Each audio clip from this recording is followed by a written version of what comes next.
Hi friends, ನಾನಿವತ್ತು sweet maida barfi ಮಾಡ್ತಾಯಿದ್ದೀನಿ. ಬೇಕಾಗಿರುವ ಸಾಮಗ್ರಿಗಳು: 1 ಬೌಲ್ ಮೈದಾ ಹಸಿಟ್ಟು, ಬೆಲ್ಲ, ಏಲಕ್ಕಿ, ಅರ್ಧ ಬೌಲ್ ಎಣ್ಣೆ. ಕಾಯೋದಕ್ಕೆ ಬಾಣಲಿ ಇಟ್ಟಿದ್ದೀನಿ. ಇದಕ್ಕೆ ಮೈದಾ ಹಸಿಟ್ಟು ಹಾಕ್ಬಿಟ್ಟು ಹುರ್ಕೋತಾ ಇದ್ದೀನಿ. ಇದು ಕಂದು ಬಣ್ಣ ಬರೋವರೆಗೂ ಹುರ್ಕೋಬೇಕು. ಕಂದು ಬಣ್ಣ ಬಂದಿದೆ. ಇವಾಗ ಅರ್ಧ ಬೌಲ್ ಎಣ್ಣೆ, 1 ಬೌಲ್ ಮೈದಾ ಹಸಿಟ್ಟಿಗೆ ಅರ್ಧ ಬೌಲ್ ಎಣ್ಣೆ ಹಾಕಿದ್ದೀನಿ.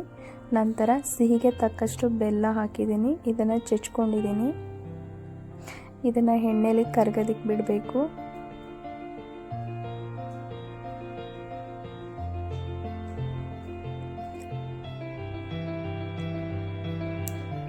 ಇದಕ್ಕೆ ಏಲಕ್ಕಿ ಹಾಕಿದ್ದೀನಿ.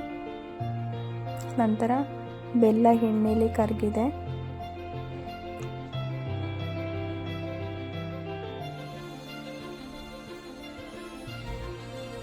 ಒಂದೆಳೆ ಪಾಕ ಬರಬೇಕು. ತುಂಬ ಗಟ್ಟಿ ಪಾಕ ಬಂದರೆ ಸ್ವೀಟ್ ಗಟ್ಟಿ ಆಗಿಬಿಡುತ್ತೆ. ಆ ಕಾರಣ ಒಂದೆಳೆ ಪಾಕ ಬರಬೇಕು. ನೊರೆ ಬಂದ ತಕ್ಷಣ ಹುರಿದಿರೋ ಮೈದಾ ಹಸಿಟ್ಟನ್ನ ಜೊತೆ ಹಾಕಿ ಮಿಕ್ಸ್ ಮಾಡಬೇಕು. ನಂತರ ಎಲ್ಲನೂ ಮಿಕ್ಸ್ ಮಾಡಿ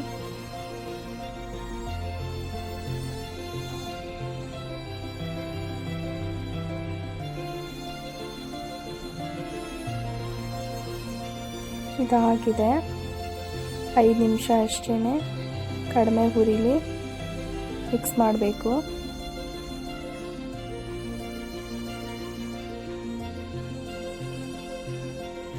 ನಂತರ ಒಂದು ತಟ್ಟೆಗೆ ಎಣ್ಣೆ ಹಾಕಿ ಸ್ಕ್ರಬ್ ಮಾಡಿ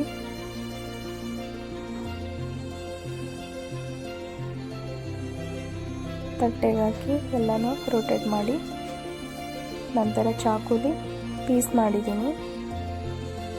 10 ನಿಮಿಷ ಬಿಟ್ಟು ಪೀಸ್ನ ತೆಗೆದ್ರೆ ಸ್ವೀಟ್ ಮೈದಾ ಬರ್ಫಿ ರೆಡಿ.